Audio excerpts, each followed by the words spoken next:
깜빡 잠이 들었던 것 같습니다. 저를 부르는 아내의 울음 섞인 목소리에 잠이 깼어요. 여보, 엄마 의식이 돌아왔어요. 엄마가 당신을 찾으시네요? 언제? 장모님? 언제 깨어나신 거야? 방금요. 깨어나자마자 당신부터 찾고 계세요. 전 얼른 장모님이 계신 병실로 들어섰습니다. 조금 전만 해도 의료진들로 분주하던 병실이 조용하더군요. 박서방.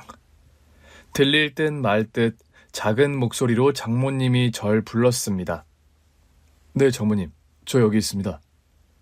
전 얼른 장모님 곁으로 달려가서 앙상하게 뼈만 남은 장모님 손을 잡았습니다. 의식은 돌아왔지만 장모님은 숨쉬는 것조차 힘겨우신 듯 했습니다. 의사 선생님은 오늘 밤을 넘기기 힘들 것 같다고 하셨어요. 살아계신 장모님을 뵙는 게 마지막일지도 모른다고 생각하니 저도 모르게 눈물이 나더군요. 여기. 장모님은 제 손에 뭔가를 쥐어주려고 하셨습니다. 장모님, 이게 뭡니까? 자네한테 부탁이 있어. 장모님이 제 손에 쥐어주려고 했던 건 명함이었습니다.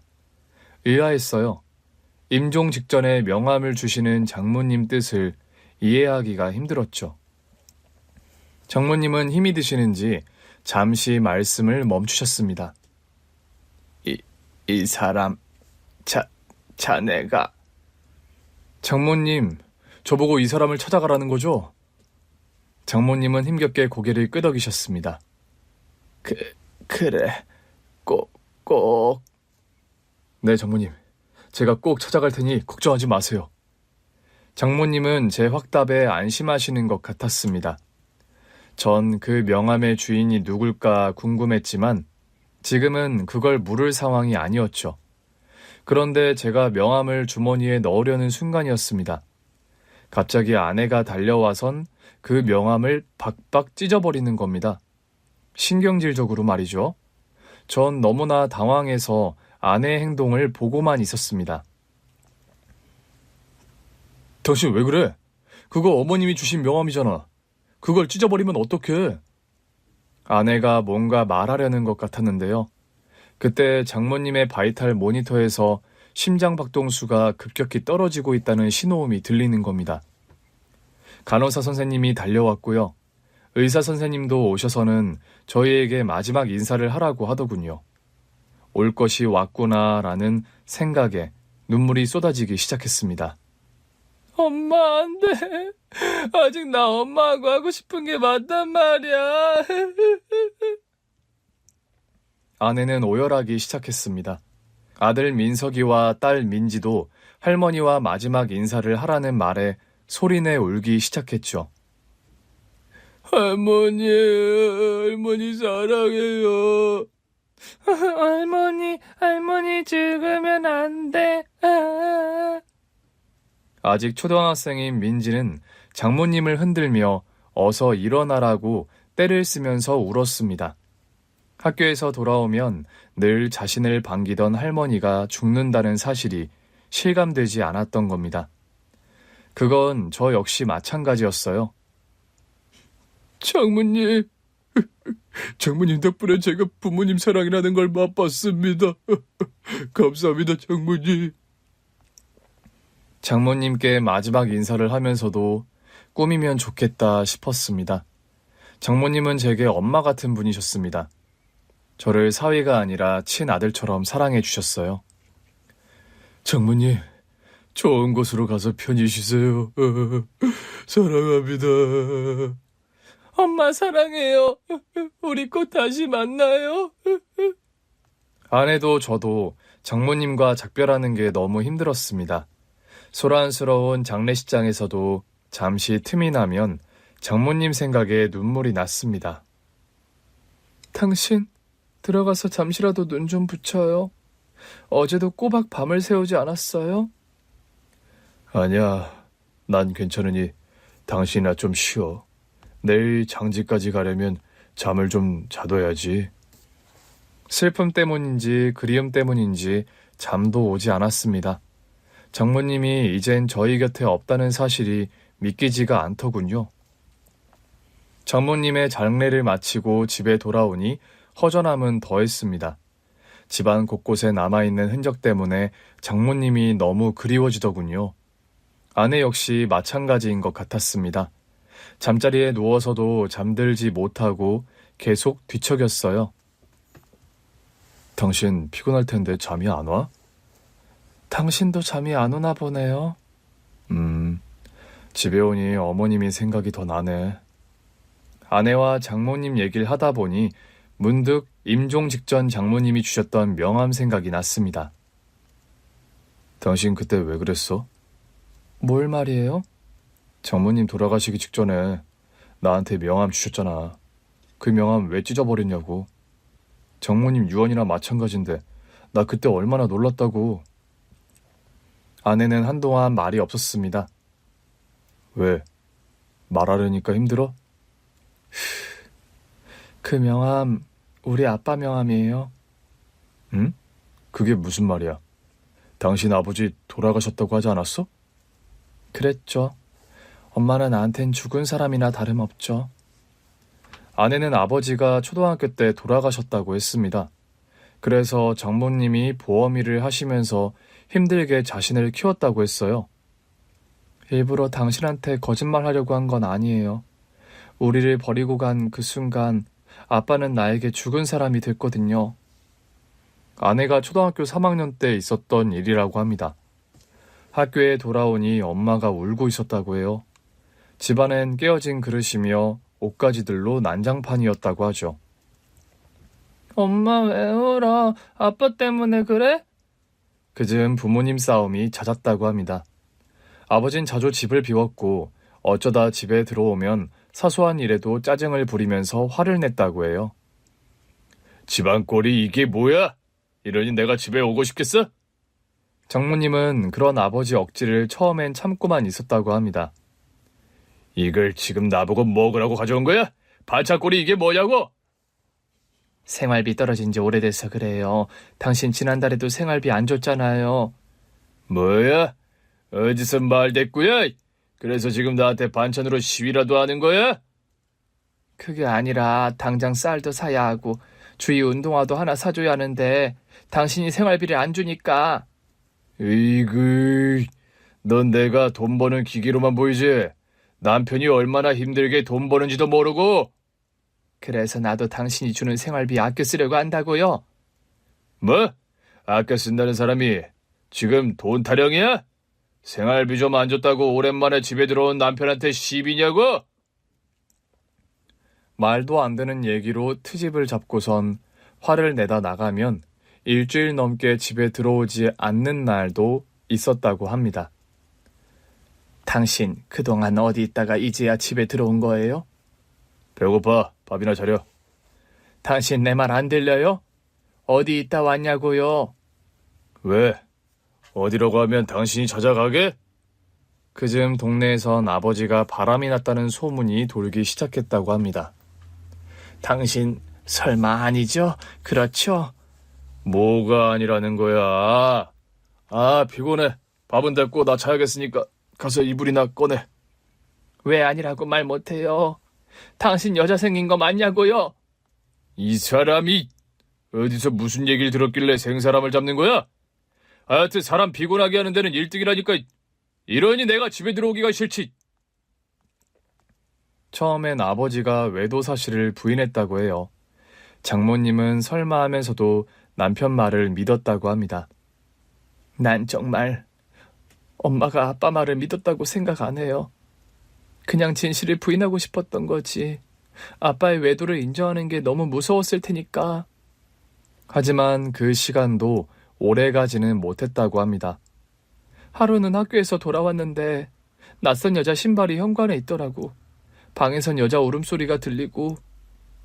평소라면 자신을 반겼을 엄마가 방 밖으로 나와보지도 않더라는 겁니다.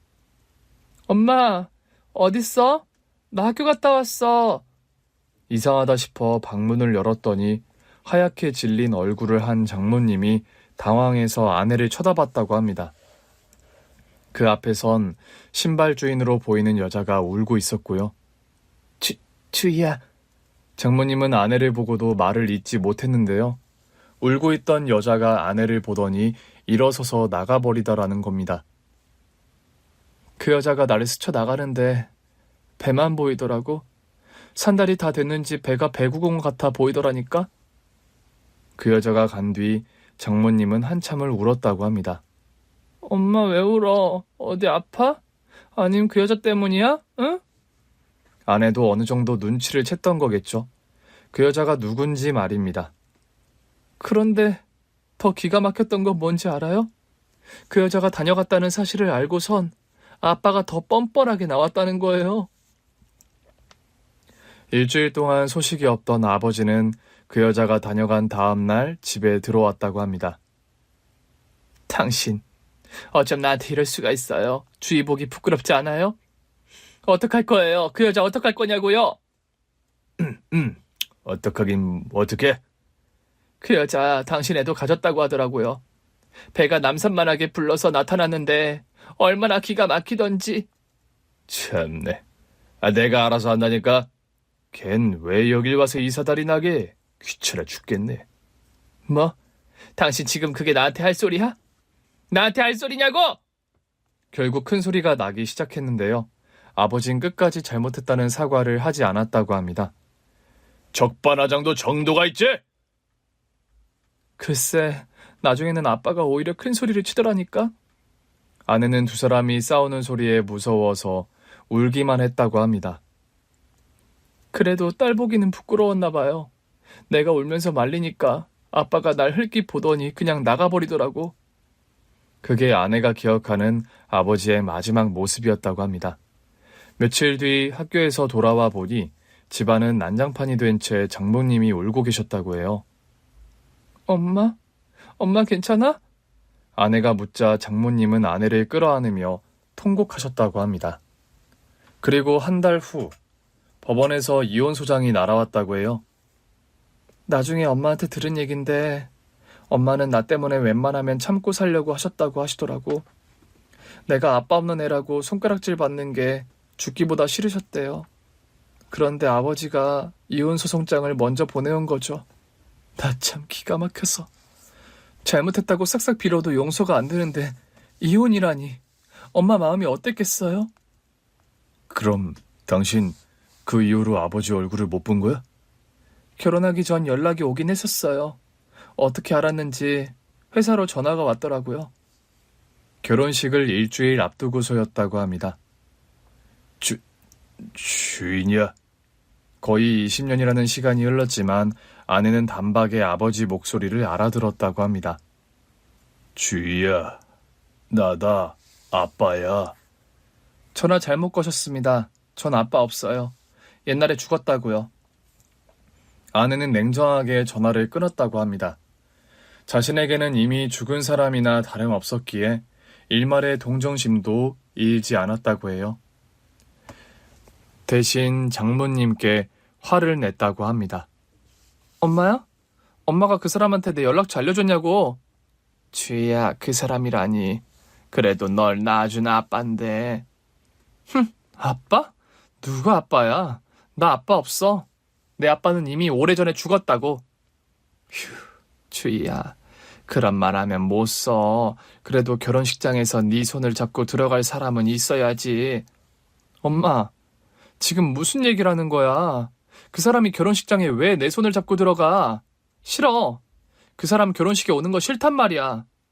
주희야, 그렇게 화만 내지 말고. 엄마 잘 들어? 나 강호 씨한테 우리 아빠 나 어릴 때 죽었다고 했어. 엄마도 그랬잖아. 아빠는 이미 우리한테 죽은 사람이라고. 그러니 다시는 그 사람 얘기 꺼내지 마. 알았지? 아내의 서술에 눌려 장모님은 그 이후 더 이상 아버지 이야기를 꺼내지 않았다고 합니다. 그래도 장모님 유언이나 마찬가지인데 당신 아버지 내가 한번 찾아뵈야 하지 않을까? 아니, 엄마 돌아가셔서 이젠 그 사람 더 볼 일이 없어졌으니 당신 신경 쓰지 말아요. 아내의 태도는 완강했습니다. 전 그 마음 100번, 아니 1000만 번 이해가 됐습니다. 부모에게 버림받는 게 어떤 기분인지 누구보다도 잘 알고 있었으니까요. 사실 저 역시 엄마에게 버림받았던 아픈 기억을 가지고 있습니다. 아니, 태어나자마자 버림받았으니 기억을 가졌다는 건 틀린 표현이겠네요. 대신 자라면서 숱하게 들었던 말이었습니다. 엄마가 버린 자식이라고 말입니다. 애가 어쩜 이렇게 속을 썩일까?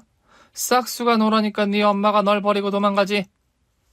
새엄마는 툭하면 친엄마가 절 버렸다는 얘기를 했습니다. 집 안에서만이 아니었어요. 밖에서도 약간이라도 기분이 상하면 버림받은 자식이라며 절 몰아세웠습니다. 누가 버린 자식 아니라고 할까봐 저렇게 티가 난다니까. 그래서 반 친구들까지 제가 친엄마에게 버림받은 걸 알게 되기가 일쑤였습니다. 야, 박강호, 너 지금 같이 사는 엄마 괴물하며? 뭐라고? 누가 그래? 누구긴 누구야? 너희 엄마가 우리 엄마한테 친엄마가 너 버리고 도망갔다고 했다던데? 야, 그럼 아빠는 네 진짜 아빠 맞냐? 아빠도 너 버린 거 아니야? 뭐야? 너 말 다 했어? 친구들이 놀림에 화가 나서 처음엔 싸우기도 많이 싸웠습니다. 아유, 내가 못 살아. 얜 누굴 닮아서 허구한 날 쌈박질이야. 하긴 피는 못 속이지. 오죽 독하면 자식 버리고 갔을라고. 새엄마는 친엄마가 버린 자식이라는 욕으로도 분이 안 풀리면 얼굴도 보지 못한 엄마 험담까지 해댔습니다. 또 어떤 때는 제가 하지도 않은 일을 했다면서 누명을 씌우기도 했어요. 여보, 글쎄 강호 좀 보라니까요. 벌써부터 도둑질이라니. 애가 커서 도대체 뭐가 되겠어요? 아니, 아버지, 저 안 훔쳤어요. 거기 돈이 있는 줄도 몰랐다니까요. 어머, 얘 거짓말하는 것 좀 봐. 너 말고 안방에 들어간 사람이 없는데 어디서 거짓말이야? 안방에 잠시 들어간 건 맞는데요. 돈은 몰라요. 제가 훔치지 않았다고요. 그럼 거기 있던 돈이 어디로 간 거야? 돈에 팔이 달려서 저 혼자 나가기라도 했다는 거니? 당신 그만해. 강호가 안 훔쳤다고 하잖아. 어머머, 당신 지금 내 말이 틀렸다는 거예요? 당신 아들이라고 강호 편드는 거냐고요? 여보, 그게 무슨 말이야? 가족끼리 네 편 내 편이 어디 있어? 내 말이 그 말이잖아요. 당신 아들이 아니라 내가 우리 아들이라고 생각하니까 이런 일일수록 버릇을 잘 잡아야 된다고 하는 거잖아요. 결국 그날 전 저녁을 굶어야 했습니다. 좋아. 끝까지 말을 안 하겠다 이거지? 그럼 넌 오늘 저녁밥 없다. 굶으면서 네가 뭘 잘못했는지 반성해. 새엄마는 다음 날도 아침밥을 주지 않았습니다. 도시락도 싸주지 않고 용돈도 주지 않아 하루 종일 굶어야 했어요. 나중에 알고 보니 범인은 동생이었습니다. 동생은 새엄마가 낳은 아들이었는데 저보다 6살 어렸습니다. 동생이 범인이라는 사실을 알고도 새엄마는 사과 한마디 저에게 하지 않았습니다. 강호, 너 아빠한테 고자질 하기만 해. 그럼 나도 가만히 안 있을 테니. 오히려 아버지에게 얘기하지 말라면서 절 협박했습니다. 물론 동생은 어떤 벌도 받지 않았죠. 아버지는 새엄마처럼 절 괴롭히지는 않았지만 저에게 무관심했습니다. 새엄마가 억지를 부린다는 걸 알면서도 굳이 나서지 않는 경우가 다반사였어요. 대학에 입학한 뒤 굳이 집을 나와 자취를 한 것도 그런 이유에서였습니다. 새엄마의 잔소리도 싫었지만 저에게 무관심한 아버지에게서도 아무런 정을 느낄 수 없었기 때문이죠. 머리 감은 짐승 거두는 게 아니란 옛말 하나 틀린 거 없다니까? 왜 대학생이 되니까 혼자 힘으로 살 수 있을 것 같니? 그래, 어디 한번 네 힘으로 살아봐라. 세상 무서운 줄 너도 알아야지. 새엄마는 제가 독립해서 나가겠다고 하자 또다시 독서를 퍼부었습니다. 제가 뭘 해도 마음에 들지 않았던 거죠. 하지만 전 상관없었습니다. 새엄마 얼굴을 보지 않고 살아도 된다는 사실만으로도 가슴이 뻥 뚫리는 것 같았거든요. 장모님이 주셨던 명함 이야기에서 저의 새엄마 이야기까지 아내와 서로의 가족사를 나누다 잠이 들었습니다. 다음날 전 그래도 장모님의 유언인데 싶어 아내의 아버지 장인 어르신을 한 번은 찾아뵈야겠다는 생각이 들었습니다. 그래서 찢어진 명함을 찾아 거기 적힌 번호로 전화를 했습니다. 사실 아내 몰래 명함을 찾아 투명 테이프로 붙여뒀었거든요. 여보세요. 감기에 걸린 듯 탁한 목소리의 남자가 전화를 받았습니다. 혹시 서주희 씨 아버님 되십니까? 전화기 속 남자는 잠시 말이 없었습니다. 그렇습니다. 제가 주희 아버지 되는 사람입니다. 전 제 신분을 밝히고 만날 것을 약속했습니다. 물론 아내 몰래 말이죠. 약속 장소에 도착하니 어르신이 이미 나와 계시더군요. 우리 주희 남편이라고. 이렇게 먼저 찾아와줘서 고맙습니다. 아닙니다. 장모님이 돌아가시면서 꼭 찾아뵈라고 제게 부탁을 하셨습니다. 장모님이라면 주희 엄마가 죽었다는 말입니까? 어르신은 장모님이 돌아가셨다는 말에 충격을 받으시는 것 같았습니다. 아, 그래서였군요. 그래서 그 사람이 나한테 연락을 했던 거군요. 네? 장모님께서 먼저 연락을 하셨다고요? 6개월 전쯤이라고 했습니다. 장모님이 갑자기 장인 어르신께 전화를 하셨다고 합니다. 잠깐 보자고 하더군요. 주희 결혼할 때쯤 통화를 하곤 20년 만에 연락이 온 거였어요. 나도 깜짝 놀랐죠. 장모님은 장인 어르신을 만나서 용서하겠다는 이야기를 하셨다고 해요. 나 당신 정말 많이 미워하고 원망했어. 그런데 이제 다 부질없다는 생각이 드네. 그래서 당신 용서하려고. 장모님의 용서한다는 말에 장인 어르신은 많이 울었다고 합니다. 내가 용서를 빌어도 시원찮은데 그 사람이 먼저 용서한다고 하니 얼마나 부끄럽고 마음이 아프던지. 자네는 믿지 않겠지만 얼마나 후회하며 살았는지 몰라요. 장인 어르신은 착한 아내와 딸을 버린 걸 후회하며 살아왔다고 하셨습니다. 그때는 정말 아무것도 보이지가 않았습니다. 마치 뭐에 씌인 것처럼 말입니다. 장인 어르신이 제 정신을 차리고 보니 장모님과 딸은 곁에 없었고요. 자신이 책임져야 할 새로운 가족이 남겨져 있었다고 합니다. 하루도 주희를 잊어본 적이 없습니다. 가끔 주희 회사 근처에 가서 딸을 몰래 보고 오곤 했어요. 장인 어르신은 결혼식에도 오셨다고 했습니다. 아버지라며 떳떳이 나설 처지가 아니라서 딸이 식장에 입장하는 걸 먼 발치에서 지켜보셨다고 하더군요. 그 사람이 주희를 부탁하더군요. 기회가 되면 그동안 못다한 아버지 노릇을 해주라고 말입니다. 그래서 아마 자네를 나한테 보낸 모양이네요. 장인 어르신을 만나고 돌아오는데 마음이 복잡했습니다. 아내가 알면 화를 낼 게 분명했기 때문입니다. 제가 장인 어르신이라는 말만 꺼내도 펄쩍 뛸 것 같았습니다. 누가 장인이냐고 말이죠. 그리고 제 예상은 틀리지 않았습니다. 뭐라고요? 당신이 그 사람을 만났다고요? 장모님 유언이잖아. 그냥 넘길 수가 없더라고. 아니, 유언은 무슨 유언이에요. 죽을 때가 되니까 엄마가 마음이 약해져서 그랬던 거라고요. 그게 아니라 장모님 다 당신을 위해서 그러신 거였어. 나를 위해서라고요? 왜? 그 사람이 그렇게 얘기해요? 당신 그렇게 화만 내지 말고 내 얘기 좀 들어봐. 무슨 얘기요? 나 당신한테 그 사람 얘기 듣고 싶지 않아요. 내가 당신한테 얘기했죠. 우리 아빠는 이미 죽었다고. 아내는 제 얘기조차 듣고 싶어 하지 않았습니다. 더 말을 했다가는 싸우겠다 싶더라고요. 그래서 그날은 이야기를 접었습니다. 당신 그거 알아? 그 사람 얘기면 그만둬요. 듣고 싶지 않다고 했죠? 아니, 당신 아버지 얘기 아니고 우리 엄마 얘기야. 당신 엄마요? 새엄마 말하는 거예요? 아니, 나 낳아준 엄마. 당신 엄마 얼굴도 모른다고 하지 않았어요? 그래, 나 엄마 얼굴도 몰라.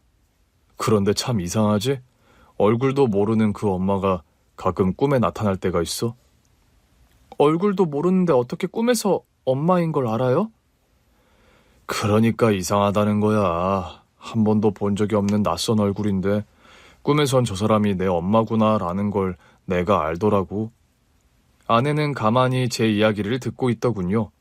어떤 땐 길에서 마주친 친절한 아줌마가 꿈에서 우리 엄마가 돼서 나타나기도 하고 또 어떤 때는 장모님이 우리 엄마가 되기도 하고 그러더라고요. 당신 엄마가 많이 그리웠나 보네요? 나 얼굴도 모르는 엄마가 보고 싶을 때가 많았어. 그래서 당신이 얼마나 부러웠는지 몰라. 내가요? 왜요? 장모님이 당신 친엄마라는 게 나 샘날 때도 있었다니까. 설마 엄마가 당신 얼마나 예뻐했는데. 그래서 더 그랬던 것 같아. 장모님한테서 처음으로 엄마의 사랑이라는 걸 받아봤잖아. 장모님이 내 친엄마였으면 얼마나 좋았을까? 란 생각 가끔 했었어. 정말? 난 전혀 몰랐어요. 그래, 당신이 어떻게 알았겠어. 가진 사람은 없는 사람 형편을 잘 모른다니까. 어라? 얘기가 왜 또 그렇게 돼요? 사실 난 오늘도 당신이 부럽더라. 그런 아버지라도 살아서 만날 기회가 있으니까. 난 친엄마 소식 전혀 몰라. 살아계신지도 알 수가 없고. 제 이야기에 아내는 말이 없었습니다. 조금 전처럼 펄펄 뛰지 않고 가만히 있더군요. 피곤하다. 우리 그만 잘까? 아내는 여전히 잠들지 못하는 것 같았습니다. 아니라고 했지만 아내 역시 장모님이 남기신 유언이 마음에 걸렸을 겁니다. 며칠 후 이번에는 장인어르신께 먼저 연락이 왔습니다. 아내를 꼭 한번 만나게 해달라고 말이죠. 염치 없지만 자네밖에 부탁할 사람이 없어. 주위 한 번만 만나게 해줄 수 없겠나? 장인어르신은 말씀을 하시면서도 계속 기침을 하셨습니다. 첫 만남에서도 느꼈던 거지만 어딘가 아파 보이셨어요. 장인어르신은 고급스러운 차림새였지만 왠지 초췌해 보였거든요. 아버님, 어디 몸이 안 좋으십니까? 기침 소리가 많이 안 좋은데요. 자네에게 부담이 될까봐 이 말은 안 하려고 했는데 사실 나 암이야. 살 날이 얼마 남지 않은 것 같아. 연신 기침을 해대며 부탁하시는 장인어르신이 너무 딱해 보였습니다. 그래서 전 아내를 만나게 해드리겠다고 약속을 하고 말았습니다. 당신, 그 사람 만나지 말라는 내 얘기 뭘로 들은 거예요? 아내는 제 얘기에 화부터 냈습니다. 알지. 나 당신 마음 안다고. 그런데 또 그 사람을 만났단 말이에요? 그럼 어떡해. 회사 앞까지 찾아오셨는데. 게다가 아버님 건강도 많이 안 좋으신 것 같더라고. 아버님이라뇨? 누가 당신 아버님이라는 거예요? 여보, 지금 그게 중요한 게 아니야. 당신 아버님 암이래. 얼마 남지 않으신 것 같아. 암이라는 말에 아내도 놀라는 것 같았습니다. 당신 마음 나도 아는데 암이라고 하시잖아. 만약 이대로 돌아가시면 당신 후회 안 하겠어? 후회할 일 하지 말고 한 번만, 딱 한 번만 만나자, 응? 장인어르신이 돌아가실지도 모른다는 말에 아내는 고집을 꺾었습니다. 이틀 뒤 조용한 레스토랑에서 장인어르신을 만났어요. 주희야, 아이고 내 딸. 장인어르신은 아내를 보고 눈물부터 흘리셨습니다. 하지만 아내는 그런 장인을 차갑게 바라볼 뿐이었어요. 주희야, 그동안 아빠 원망 많이 했지. 미안하다, 미안해. 아니요. 그것도 어릴 때 얘기고요. 이젠 그런 감정도 안 남아있어요. 아내의 냉랭한 태도에도 불구하고 장인어르신은 아내의 손을 잡으며 좋아하셨습니다. 죽기 전에 이렇게 널 보다니. 내가 이제 죽어도 한이 없다. 한이 없어. 다행히 아내는 장인어르신께서 잡은 손을 뿌리치지는 않았습니다. 하지만 끝까지 아버지라고 부르지 않더군요. 돌아오는 차 안에서도 이렇다 할 말 한마디도 하지 않았습니다. 전 그런 아내의 마음을 충분히 이해할 수 있었습니다. 저도 비슷한 경험을 한 적이 있었으니까요. 대학 3학년 때였던 것 같습니다. 아르바이트를 마치고 집으로 돌아왔는데 아버지가 자취방 앞에서 절 기다리고 계셨습니다. 아버지? 어쩐 일이세요? 강호, 너 이제 집에 오는 거냐? 네, 알바 마치면 늘 이 시간이에요. 잠시 들어가시겠어요? 자취방에 아버지와 둘이 있는데 어색하기 이를 데 없었습니다. 아버지와 마주 앉아서 서로 이야기를 나눴던 기억이 없었거든요. 알바는 힘들지 않아? 네, 할만해요. 딱히 할 얘기도 없었습니다. 당연히 대화가 이어지지 않고 뚝뚝 끊어졌습니다. 강호야. 네. 미안하다. 아버지가 너한테 미안해. 아버지는 뜬금없이 미안하다는 말을 하시고선 바로 일어나셨습니다. 아버지를 배웅하고 돌아오니 방바닥에 하얀 봉투가 있더군요. 봉투를 열어보니 500만 원이 들어있었습니다. 독립하겠다고 나간 아들이 아마도 걱정이 되어 오셨던 것 같았습니다. 하지만 그 돈을 보며 전 마음이 착잡했었습니다. 처음엔 아버지의 무관심이 미웠습니다. 원망도 했어요. 하지만 시간이 흐르니 그런 감정조차 무뎌지더군요. 사랑의 반대말은 미움이 아니라 무관심이라는 말이 맞았습니다. 저 역시 아버지에 대해 무관심해졌는데요. 두고 가신 돈을 보면서 이제와 아버지 노릇이라도 하겠다는 건가 싶어 화가 나기도 하고 슬프기도 하면서 감정이 복잡해졌었습니다. 아마 아내도 지금 그렇지 않을까 싶었습니다. 그로부터 딱 2달이 지난 뒤 장인어르신의 부고장이 날아왔습니다. 어느 정도 예상했던 일이긴 하지만 당황스럽더군요. 전 아내에게 어떻게 얘기해야 할지 고민하며 말을 꺼냈는데요. 아내는 의외로 담담했습니다. 마지막 가시는 길인데 우리도 가야죠. 장인어르신의 빈소는 아들과 며느리, 손주들이 지키고 있었습니다.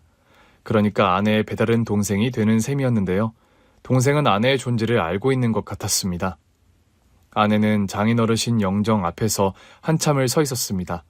소리내 울지는 않았지만 아버지를 보내는 슬픔이 저에게는 고스란히 보이더군요. 주의 누님이시죠? 아버지께 얘기 많이 들었습니다. 아버지 가시는 길 이렇게 와주셔서 고맙습니다. 상주와 인사를 마치고 돌아서려는데 상복을 입은 아들이 아내에게 고맙다는 말을 건넸습니다. 아내의 눈에는 또다시 눈물이 고였어요. 그리고는 말없이 동생의 손을 잡아주더군요. 여보, 고마워. 당신 말이 맞았어. 나 당신 아니었으면 평생 후회하며 살았을 거야. 아니야. 다 장모님 덕분이지. 장모님이 아니었으면 내가 어떻게 장인어르신을 만날 수 있었겠어. 그러네. 엄마 덕분이네. 우리 엄마 참 아빠를 어떻게 용서할 수 있었는지 몰라. 아내의 이야기를 듣다 보니 새삼 또 장모님이 그리워졌습니다. 여보, 난 다음 생애에선 장모님 아들로 태어나고 싶어. 정말이야? 진심이었습니다. 장모님은 늘 제 편이셨으니까요. 장모님이 엄마처럼 처음으로 제 역성을 드신 건 아이러니하게도 상견례 자리였습니다. 새엄마는 친엄마에게 버림받았다는 얘기로 또 저의 흉을 장모님께 늘어놓으려고 했어요. 곧 사돈지간도 되고 해서 드리는 말씀인데요. 우리 강우가 어른을 잘 섬길 줄을 몰라요. 피는 못 속인다고 지 엄마가 갓난아기 때 버리고 도망갔거든요. 네, 박서방에게서 들어서 그 얘기는 이미 알고 있습니다. 어머, 강우가 그런 얘기도 했어요? 별일이네. 제 친엄마 얘기라면 눈에 쌍심지를 켜는 애가. 그런데 전 사부인께서 박서방 아기 때부터 키우셨다고 들었는데요. 아유, 말도 마세요. 저 또한 땐 어린 걸 제가 다 키웠잖아요. 강호 키운다고 제가 얼마나 마음고생 많이 했는지 몰라요? 그러세요? 그럼요. 제가 피는 못 속인다고 했잖아요. 애가 어릴 때부터 얼마나 거짓말을 잘하던지. 사부인, 그렇다면 그건 엄마 교육에 문제가 있었다는 거 아닙니까? 핏줄과는 상관없는 것 같은데요. 네? 뭐라고요? 엄마 교육에 문제가 있다고요? 사부인, 그럼 제가 잘못 가르쳤다는 겁니까, 지금? 아니, 사부인께서 잘못 가르쳤다는 게 아니고요. 이치가 그렇잖아요. 도둑놈 핏줄이 따로 있는 게 아니지 않습니까? 어떻게 가르치냐의 문제지요. 아니, 그게 아니죠. 아, 그렇습니까? 아이고, 전 박서방이 요즘 사람답지 않게 예의도 바르고 착하길래 부모님이 가정교육을 잘 시키셨나 보다 했는데 오늘 사부인 얘기 들으니 그게 다 핏줄 덕분이었네요. 새엄마의 길을 꺾고 자신의 편을 들어준 사람은 장모님이 처음이었습니다. 그날 새엄마는 한마디도 더 보태지 못했어요. 결혼해서도 마찬가지였습니다. 첫 아들이 태어나고 돌잔치를 하는데요. 새엄마는 또 심술을 부리려고 했습니다. 곰도 구르는 재주가 있다더니 너한테 어떻게 이런 아들이 다 나왔니? 아니다. 얘도 너처럼 버림받으려나? 사부인, 버리긴 누가 버려요. 내일부터 우리 민석이 제가 돌볼 겁니다. 네? 사부인이 민석이를 돌본다고요? 왜요? 왜긴 왜입니까? 제가 베이비시터를 차청했으니 그런 거죠. 그러니 이제부턴 출입을 좀 자제해 주세요. 사돈끼리 그 정도의 예의는 지켜주셔야죠. 사부인, 예의 중요하게 생각하시는 분이시니까 제가 따로 말씀 안 드려도 되겠죠? 새엄마는 저뿐 아니라 아내에게도 억지를 부리곤 했습니다. 불쑥불쑥 집에 찾아와 저와 아내를 곤란하게 만들기 일쑤였어요. 도저히 참을 수 없어 화를 냈던 적도 있었는데요. 장모님이 눈치를 채시곤 선수를 치셨던 겁니다. 세상 참 좋아졌네, 좋아졌어. 장모가 사위 집에 들어가서 산다니, 안 그래요, 여보? 당신, 그만 좀 해. 사부인 보기 부끄럽지도 않아? 아니, 당신은 왜 화를 내고 그래요? 내가 뭘 잘못했다고? 내 말 틀린 거 있어요?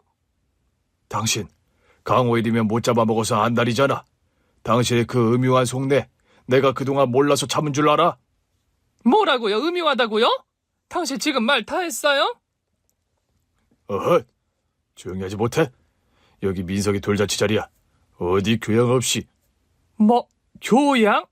아이고, 지금 이 자리가 다 누구 덕분인데? 갓난 핏덩이를 고생고생해서 키운 게 누군데? 당신 그만하지 못해? 그래, 못한다. 지금까지 내가 강호 제 키운다고 얼마나 고생을 했는데. 이빨은 소리 좀 했다고. 아이고. 결국 그날 민석이 돌잔치는 난장판으로 끝났습니다. 하지만 전 속이 후련하더군요. 새엄마 강짜를 아버지가 드디어 해결하셨거든요. 미안하다, 강호야. 앞으로 네 엄마, 너희 집에 드나드는 일이 없도록 하마.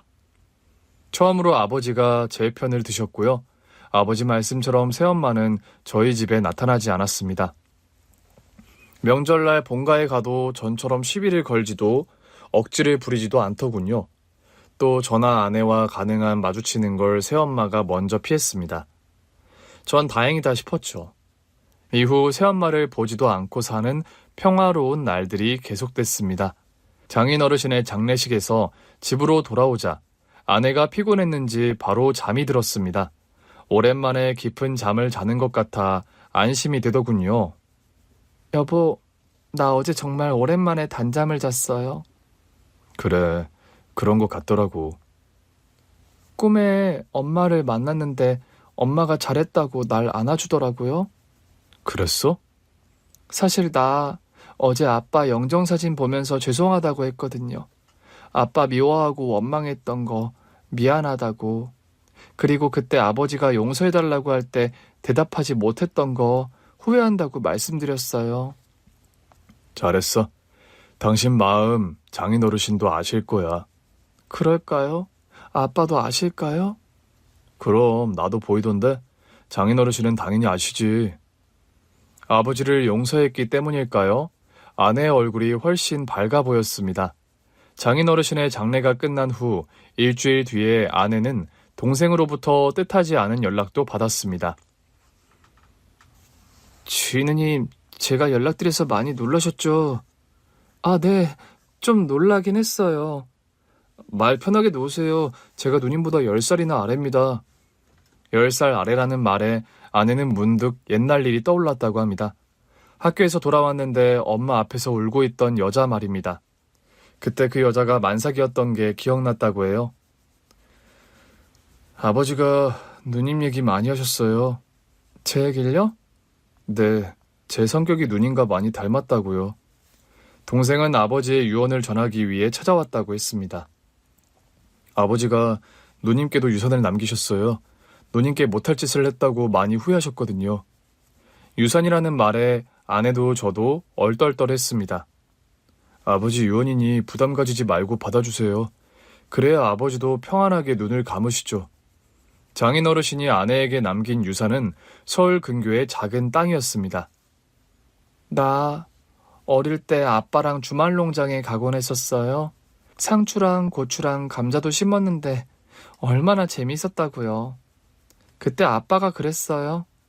아빠 돈 많이 벌어서 나중에 시골에 근사한 집 지을 테니까 나 결혼해서 자주 놀러 오라고요. 장인어르신의 빅피초였네. 당신 결혼해서도 오라고 하셨으니. 그러게요. 그때 아빠는 지금 같은 상황을 상상도 못 하셨을 테니까요. 그럼 나중에 우리가 거기 가서 집 짓고 살까? 우리 애들이 결혼해서 놀러 오게. 화해는 또 다른 화해를 낳는 것 같습니다. 아버지와의 화해가 배다른 동생과의 화해로까지 이어졌어요. 장례식 이후 동생은 가끔 우리에게 연락을 했고요. 지금은 가족끼리도 서로 왕래하는 사이가 됐습니다. 졸지에 전 처남이 생겼는데요. 처남이 있으니 좋더라고요. 형님, 이번 주말 날씨 좋다고 하던데 다 같이 캠핑 어떠세요? 캠핑 좋지. 민석이 엄마한테 내가 얘기해볼게. 네, 고기하고 간식은 제가 준비할게요. 아니야. 지난번에도 처남이 준비했잖아. 이번엔 우리 집에서 할게. 아니에요. 제가 거래하는 좋은 데가 있어서 그래요. 고기는 제가 준비할 테니 형님은 좋은 와인 좀 부탁드릴게요. 새로운 가족이 생기니 좋았습니다. 아니, 서로의 아픔을 보듬어주는 가족이 있으니 삶이 달라지는 것 같았습니다. 누님, 고기 맛 어떠세요? 제가 특별히 좋은 걸로 부탁해서 가져온 겁니다. 정말? 그래서 그런지 입에 살살 녹는 게 완전 꿀맛인데? 아유, 형님, 말도 마세요. 이이가 고기 숙성시킨다고 냉장고를 다 차지했었다니까요. 숙성을 잘해야 제맛이 난다나 뭘 하나. 하여튼 형님 가족이랑 캠핑 간다고 하면 어찌나 유별나게 준비를 하는지. 야, 우리 처남한테 감사해야겠는걸. 아무나 이 고기 맛을 볼 수 없다는 거잖아. 안 그래, 여보? 그래, 대규야 너무 고맙다. 이 사람이랑 캠핑 가잖아? 그럼 고기가 뭐니 라면도 제대로 얻어먹기 힘들다니까. 뭐야 당신? 지금 동생 있다고 나한테 유세하는 거야? 그럼요. 이 정도 급이면 유세할만 하죠. 하하. 누님, 얘기만 하세요. 누님이 원하시면 꿀맛 같은 고기 언제든 대령하겠습니다. 헤헤. 아내도 그랬지만 처남 역시 상처를 아는 채 살아왔었다고 해요. 외도로 낳은 아들이라는 꼬리표가 늘 따라붙었었다고 하는데요. 아내와의 화해로 그 꼬리표에서 마음이 해방됐던 겁니다. 그리고 저 역시 친엄마에 대한 미움에서 벗어나게 됐습니다. 그토록 그리워하면서도 원망했던 엄마를 만나게 됐기 때문입니다. 그날은 주문량이 많아 회사 일이 분주하게 돌아가고 있었던 때였습니다. 점심때쯤 아버지에게 전화가 온 겁니다. 강호야, 통화 괜찮니? 네, 아버지, 무슨 일 있으세요? 웬만한 일에는 연락을 하지 않던 아버지라 전 무슨 일이라도 생겼나 싶어 걱정이 됐습니다. 무슨 일이 있는 건 아니고 아버지는 잠깐 뜸을 들이시더군요. 네 엄마한테 연락이 왔어. 네 친엄마 말이다. 아버지로부터 친엄마라는 말을 듣는데 왠지 남의 일 같았습니다. 그냥 너한테도 얘기를 해야 할 것 같아서 그만 끊는다. 제가 대답이 없자 아버지는 전화를 끊으셨어요. 전 어찌할 바를 모르겠더군요. 까맣게 잊고 지내던 친엄마 소식을 들었는데 아무런 감정도 느낄 수가 없었습니다. 당신 무슨 일 있었어요? 얼굴이 안 좋아 보이네? 그래? 네, 회사에 뭔 일이 있었어요? 요즘 경기가 많이 어렵다던데 당신 회사에도 그 불똥이 튄 거예요? 아니야. 어제부터 주문량이 쏟아져서 오늘도 하루 종일 눈코 뜰 새 없이 바빴어. 그래요? 그건 다행이네요. 여보, 당신 좀 이상하다. 왜 그렇게 심각해요? 오늘 점심 때 아버지한테 전화가 왔었거든? 아버님이 왜요? 어디 아프시다고 하세요? 아니, 그게 아니고 엄마한테 연락이 왔다고 하시더라고. 네? 엄마한테 연락이 왔다니요? 어머님 어디 가셨어요? 아니, 새엄마가 아니고 나 낳아준 친엄마한테서 연락이 왔다고. 정말요? 당신 친엄마 살아 계신데요? 그런가 봐. 근데 그 얘기를 듣는데 실감이 안 나더라고. 당연하죠, 여보. 당신 얼굴도 모른다면서요. 그래도 내가 그동안 그리워하고 미워한 시간이 있는데 어떻게 이렇게 아무런 감정이 안 느껴지지? 당신 너무 오랫동안 보고 싶어 해서 그럴 거예요. 그런가? 그래서 이렇게 무덤덤한 건가? 아내는 친엄마를 당장이라도 만나러 가야 한다고 했습니다. 전 좀 주저되더군요. 당신, 내가 아빠 만나러 가지 않겠다고 했을 때 나한테 했던 말 기억나요? 지금 안 만나면 평생 후회할 거라고 했지. 맞아요. 당신도 지금 어머니 안 만나면 아마 평생 후회할 거예요. 아내의 독촉 때문이기도 했습니다. 주말에 전 아버지께 주소를 물어 친엄마를 보러 갔습니다. 가는 내내 엄마가 어떤 모습일지 궁금하더군요. 당신 엄마 만난다고 하니 긴장돼요? 약간. 얼굴도 본 적이 없어서 어떤 모습일지 궁금하긴 해. 서울에서 꽤 떨어진 곳에 위치한 요양원이었습니다. 간호사의 안내에 따라 병실로 들어가니 낯선 어르신이 의자에 앉아 멍하니 저를 바라보더군요. 아마 누군지 못 알아보실 거예요. 알츠하이머 중증 단계거든요. 간호사 선생님의 말처럼 엄마는 제가 누군지 전혀 인지하지 못했습니다. 절 낳아준 엄마는 제가 꿈에서 보던 그런 모습이 아니더군요. 병에 걸려 쓸쓸히 하루하루를 보내고 있는 낯선 노인에 불과했습니다. 저와 아내는 몸도 닦여드리고 산책도 시켜드리면서 한참을 함께 시간을 보내다 돌아왔습니다. 당신 괜찮아요? 글쎄 잘 모르겠네. 돌아오는 차 안에서 비로소 눈물이 났습니다. 그런데 왜 눈물이 나는 건지 저도 알 수가 없었습니다. 이제야 제 앞에 나타난 엄마가 미워서가 아니었습니다. 나를 버리고 간 엄마가 원망스러워도 아니었습니다. 새엄마에게 구박받으며 살아온 세월이 억울해서도 아니었습니다. 인생이 참 덧없다는 생각에 눈물이 나더군요. 엄마는 아마 자신의 행복을 위해 저와 아버지를 버리고 떠났을 겁니다. 아버지가 언젠가 그랬거든요. 네 엄마가 너무 미워서 그랬어.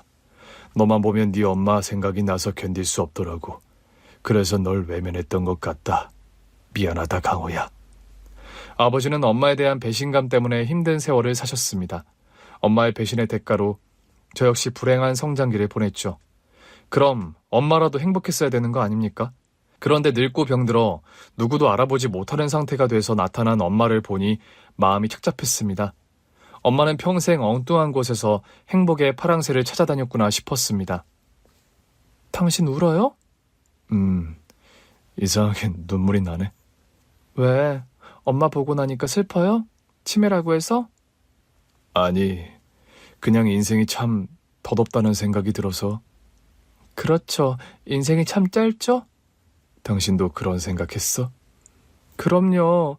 당신은 엄마 때문에, 나는 아빠 때문에 힘들었잖아요. 근데 그분들 왜 그렇게 사셨나 싶어요. 사랑하며 살아도 부족한 게 인생인데 말이에요. 당신 말이 맞아. 우린 그러지 말자고. 그래야죠. 당신과 나 아픔을 겪은 만큼 더 사랑하면서 살아야죠. 그래. 우리 민석이랑 민지 아끼고 사랑하면서 지금 행복하자고. 비슷한 아픔을 겪고 그 상처에서 벗어났기 때문일까요? 많은 말을 하지 않아도 아내는 제 마음을 다 알더라고요. 여보, 우리 오랜만에 가족이 함께 영화라도 보러 갈까? 좋아요. 영화 보고 맛있는 것도 먹어요. 늘 보던 아이들인데 그날만큼은 민석이와 민지가 너무 보고 싶더라고요. 엄마, 나 저녁에 친구들이랑 약속 있는데. 취소해. 오늘은 꼭 가족이 같이 영화 보고 외식해야 한다고. 진작 얘기를 하지. 엄마는 참. 중학생 아들 민석이는 툴툴거리더군요. 진짜 아빠랑 같이 영화 보러 가는 거야? 와, 신난다. 초등학생 3학년인 딸은 신난다는 반응이었어요. 그날 저희는 딸이 좋아하는 애니메이션을 관람하고 아들이 좋아하는 피자를 먹었습니다. 행복이 저 멀리 있는 게 아니더군요. 가족이 함께 즐겁게 웃을 수 있다는 게 바로 행복이 아니겠습니까? 누구나 쉽게 이 행복을 누리는 것 같지만 또 그렇지만도 않은 것 같습니다. 소소한 일상에서의 행복을 행복이라고 감사하지 못하는 경우도 많으니까요. 하지만 저와 아내는 잘 압니다. 지금 이렇게 아이들과 웃을 수 있다는 게 행복이라는 것을요. 그래서 앞으로도 소중하게 지켜가려고 합니다. 긴 글 읽어주셔서 감사합니다. 오늘 준비한 사연은 여기까지입니다. 재미있게 들으셨다면 구독과 좋아요, 알림 설정까지 눌러주세요. 그럼 저는 다음 사연으로 찾아뵐게요. 오늘도 건강하고 행복하세요.